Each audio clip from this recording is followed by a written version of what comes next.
The Braves take down the Toronto Blue Jays in a surprisingly close series over the weekend, meaning they're once again tied with the New York Mets for the final wildcard spot in the National League. We'll break down that and more on this episode of Braves Today.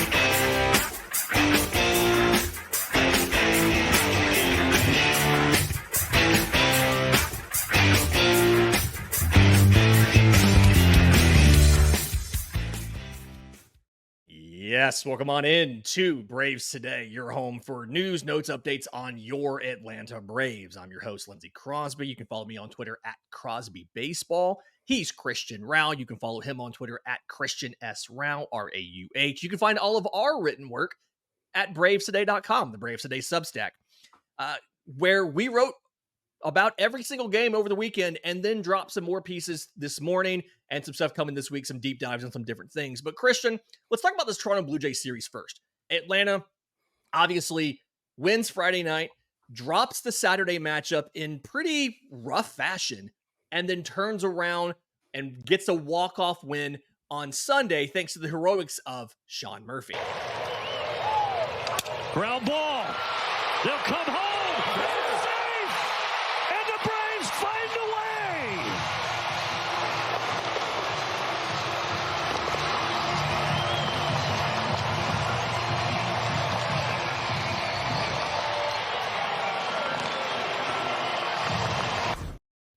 I just want to let that run for a second because that was a fun moment. Yeah, Atlanta wins in the 11th inning there, but I do want to, I still have some issues with the way this game played out, right? Chris Sale is awesome in this game. He doesn't have his best stuff. I think he doesn't have his best stuff. Throws 113 pitches, only gets 10 whiffs, but 6 scoreless innings, allows a total of 5 base runners, 2 hits, a walk, 2 hit by pitch, strands all 5. Only 1 dude gets into scoring position in the outing, right? But turn around, Atlanta loses the lead in the 8th, ties it back up in the 9th, and then doesn't score again until the 11th when they're able to get multiple runs in and walk it off after Toronto got 1 in the top half of the inning. Are we right to still be concerned about this offense and where they are at the end of this, not the end of this homestand, we have a game tonight at home, but at the end of this 6-game stretch here at home? Yeah, I think we should still be concerned. I don't think that this is the team that's firing in all cylinders like we know this offense can do, regardless of the injuries, because there's still enough players on this team that can take off with this offense. And I don't think we've seen the potential of the healthy players that we have right now. I don't think we have seen the potential at all this season. I don't even think we're there yet. So I think there's some concern because we haven't opened up what we can see from the Braves. On the side of Chris Sale, he might have not had his best game, but he's having one of the most brilliant seasons of his career. He now enters 50th in the top 50 in MLB history in strikeouts after his 7 strikeout performance. It's just after all the injuries that he's had, it's really cool watching him research his career in Atlanta. But this offense, Lindsay, I have to say, I have some concerns still. It's nice to get a nice walk-off win. It's nice to forget about those woes for a little bit, but we're heading into a very tough stretch of a schedule here, and right in the thick of it with the New York Mets. Yeah, so I guess one on that Chris Sale strikeout thing. This is all-time career strikeouts. Chris Sale is top 50. He's 49th. 2,402 is 1 ahead of Dennis Eckersley, and he's 14 behind Luis Tyant for 48th. So that's huge. But on the note of the offense, I think Sunday showed how, I called it anemic in the takeaways, right? When Sale left the game after 6, the Braves had only 3 hits, and they had not yet gotten a runner into scoring position. The lead was because Jared Kelenic hit a solo home run in the 2nd inning. And so this is something in this 6-game stretch against teams that are not good, the Colorado Rockies and Toronto Blue Jays. Yes, Atlanta scored 21 runs. Yes, they had 44 hits. But of those 44 hits, only 9 were extra base hits. So 35 singles. 2 of those extra base hits were home runs. So only 2 homers, both from Kelenic, actually. And on the runs, the 21 runs in 6 games sounds like it's okay. It's 3.5 runs per game. That's great. But they scored 4 runs in the 9th inning on Saturday when that game was already put away. And they scored 3 runs between the 9th inning and extras on Sunday. So you take those 7 runs out, and all of a sudden you're looking at 14 runs in 6 games. And it's like, that's barely over 2 runs a game, which is obviously not good enough. And it's not how baseball works, right? You can't just take away those late inning runs. But I think my point there is, like, some outlier numbers skew that a little bit. And so it makes me a little concerned that you have to get great pitching performances. We finally saw that streak, the 3 runs or less streak, end on Saturdays. Mr. Schoenbach got tagged for only 3 earned runs, but 6 total runs in his outing on Saturday in that loss. But this tells me that you have to maximize every opportunity to win a game. And so let me ask you something here. When you look at the schedule down the stretch and how guys line up, Chris Sale should get 3 more starts. Okay. He'll start Saturday the 14th against the Dodgers at home. He'll start the 19th on a Thursday at Cincinnati, and he'll start Wednesday at home, the 25th, against the Mets. Atlanta is 20-7 in games that Chris Sale has started this year. Games started by anybody else, they are 58-58.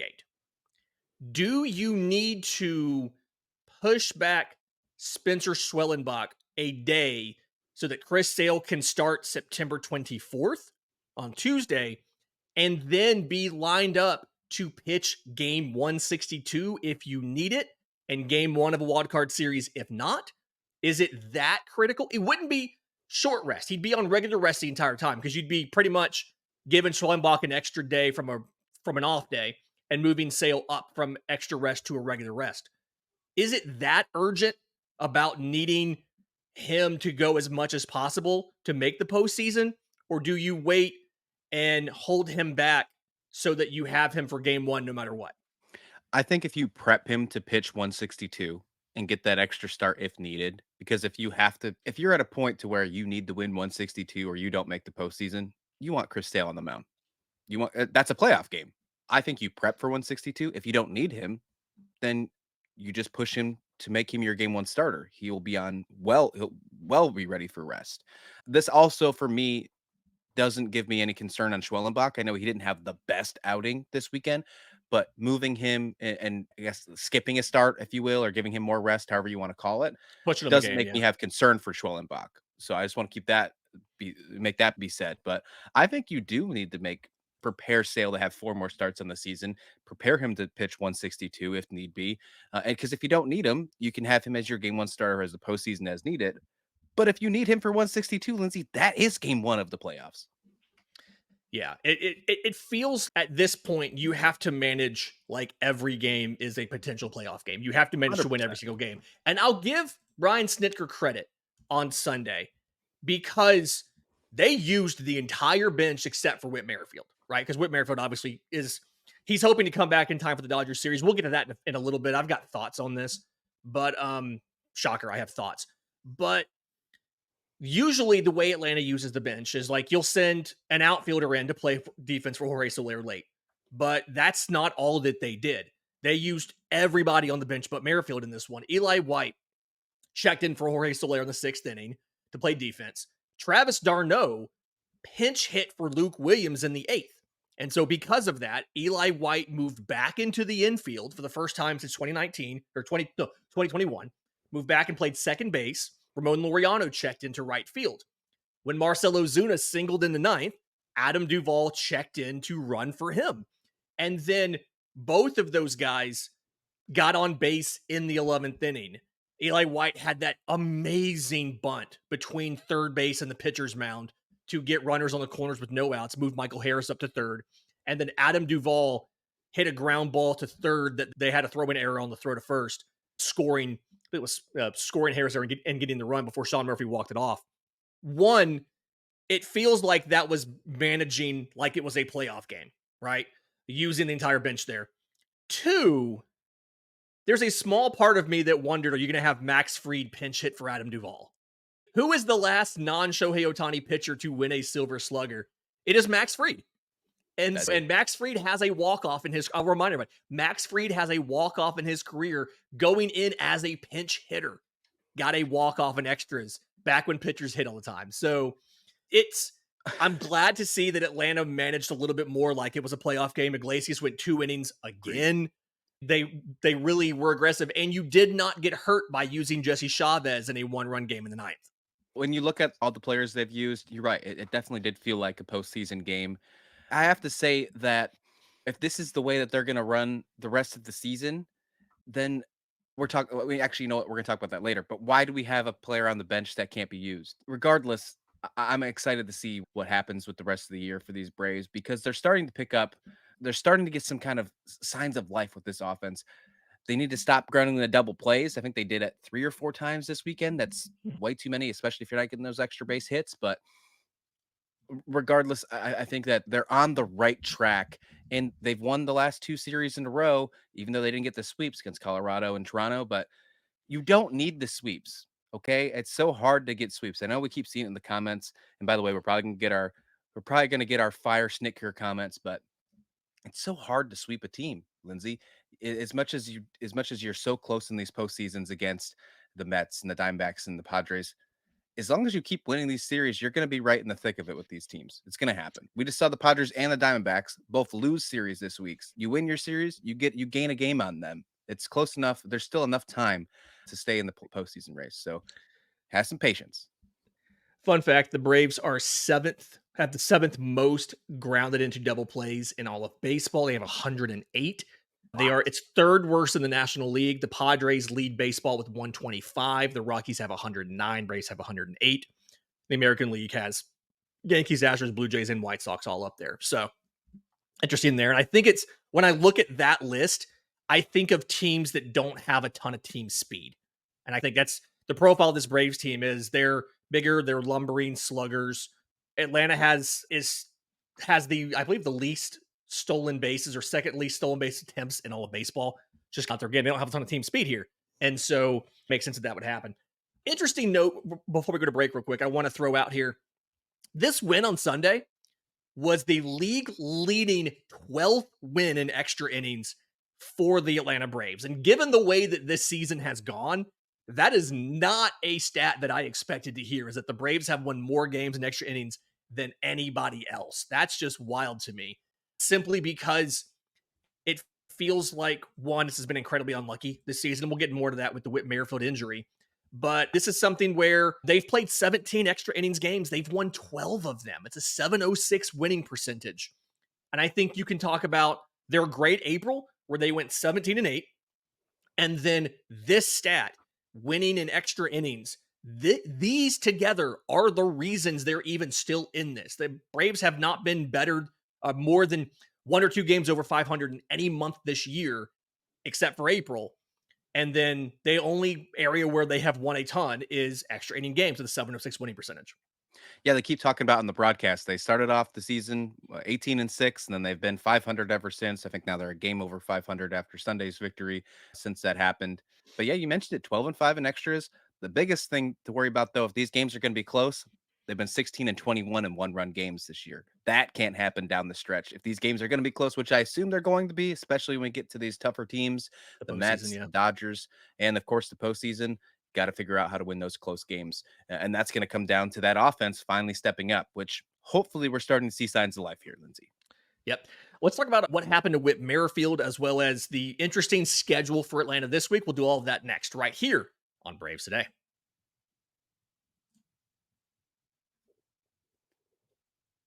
Welcome back to Braves Today, Braves Today podcast. I'm Lindsay Crosby. He's Christian Rauh. Okay, so more injury concerns for the Atlanta Braves because we can't have nice things. Whit Merrifield missed 2 games last week after taking a fastball to the back of the head. Fouled a ball off of his foot, and it is broken. That was in Friday's game, and he got, like, the X-rays didn't show the break. Some combination of the CT scan and MRI showed that Friday night. He apparently went to see a foot specialist early Saturday morning who said there was no risk of worsening the injury or re-injuring it by continuing to play. It is a pain tolerance issue at this point, Whit Merrifield is going to work to get back into the lineup. He said he was hopeful to get back in the lineup by the time Atlanta takes on the Dodgers. That is a 4-game series over the weekend. And like we alluded to in the last segment, the Braves just played a man down the rest of this series, right? They had with the expanded rosters, giving you a 5-man bench, they went back to the traditional 4-man bench for this series because Whit Merrifield is unavailable to play right now. Is that a smart idea, letting him miss, in essence, 7 days with a broken foot and then trying to reinsert him? Or is this just something where you need to go ahead and just put him on the IL? Yeah, put him on the injured list and you can retro it back to when the injury happened. So it's not even really going to be 7 days. And we You can just saw retro it 3 days. You could retro Ri- it 3. If they do it on Monday, they can do it back to Saturday. But if they wait any longer than this, they're going to start losing time on that. so regardless, Yeah. it's not even going to be a full week that they're going to lose him if he's ready to go by then. But that gives you an extra player to have on your bench. And we just mentioned it in the last segment. Snicker used every single player that was available on Sunday. And you also just mentioned, what if it was Max Fried going to pinch hit for Adam Duvall? I'm pretty sure I'd rather have a guy like maybe Nacho Alvarez pinch hit for Duvall instead of Max Fried if we had to get into that situation. That's assuming that who would be called up for Whit Merrifield, which I would assume that would be the case. But why would you leave a guy that's injured and it's a pain tolerance issue? It's a broken foot. So we're talking about a guy that is probably not going to be 100% probably for the rest of the season, Lindsay. Now we're talking about is it just relying on pain tolerance issue. We're seeing it with pitching. We're seeing it with the Dodgers, Clayton Kershaw. He's been dealing with something with his foot all season long. It's finally starting to show. He went to the injured list. I think the right decision right now, where you are in the schedule, is to put him on the injured list, bring somebody else up, even if you don't plan on using him, and just have an extra bat available if need be. Because right now, you're wasting a space, and I don't think that's a good managing decision. Yeah. To me, I'm confused by the decision to say, yeah, we're going to go ahead and keep him and let him play through the pain in a week or so because an IL stint's 10 days. You don't lose him for that much longer. But he's batting 243 with a 359 on base and a 342 slugging. Power's not part of his game. He has 1 homer and 134 plate appearances with Atlanta, right? But what is part of his game? Speed, right? He's stolen 5 bases. He's attempted 7 steals, which is more than a lot of the other members of this team have attempted. I think the only player who's currently on the roster right now who has attempted more steals than that, Jared Kelenic and Michael Harris. That's it. And so he's a guy that relies on his speed, both for his defensive range and for providing value on the base paths. So you're going to go a man short for a week, and then you're going to play a diminished version of him when honestly, Luke Williams wasn't bad over the weekend. He wasn't amazing, right? But he wasn't bad. And I think you have options here where you don't even necessarily have to call up Nacho Alvarez if you don't want to. They did on Saturday. The team did trade for utility man Kevin Biggio from the San Francisco Giants. That was a cash deal. He started the year with the Blue Jays, so teammate of Whit Merrifield's last season. Was traded to the Dodgers. They DFA'd him in mid-August. He signed a minor league deal with San Francisco. He would not, under any circumstances, be available for the postseason. If you are in the organization but not on the 40-man roster on August 31st, then you can replace somebody who is injured as long as the commissioner's office approves it. But he was not in the organization, so no matter what, he will not be on the 40-man, or he will not be postseason eligible. But Ozzy Albies is probably 2 weeks away from returning, right? His left-handed swing doesn't feel super comfortable. His right-handed swing is fine. Lefty swings is not comfortable. So he's not quite ready to go out on a rehab start yet. And so it feels the better thing to do would be to IL Merrifield, call up whoever, call up Biggio, call up Nacho Alvarez. You've got other options down there, Andrew Velasquez, Lurie Garcia. Like, you've got other guys, Alejo Lopez, who was, I think, player of the month or in maybe it was July or August. Like, you've got options to ride the bench while you play Luke Williams at second base. And again, Eli White played some second base yesterday, and he's done it in his major league career before. Not a ton, but he's done it before. it just feels there's no upside. You get Merrifield back maybe 3 days earlier.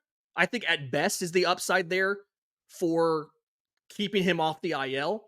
But if that injury lingers and he ends up, which so many of Atlanta's injuries have lingered, look at Austin Riley missing almost 2 weeks, never going on the IL. Then it just feels like you're better served to put him on the IL and have a healthy body in case you need somebody versus just going without. What would be a successful, let's say, of you not putting him on the injured list? Would it be him being able to return by the time the Dodgers series starts on Friday? Because I think that's the biggest reason why they're not placing him on the injured list, because they want him to be available for the 13th against the Dodgers. Do you think that's the reason? I guess it's really one of those. I, I guess I just have questions about how effective he will be when he comes back. Agreed. And is it worth playing a man short for 4 or 5 days to get 75% of Whit Merrifield, right? Yeah. Is that better than Eli White at second base? Probably. Is that better than Luke Williams at second base?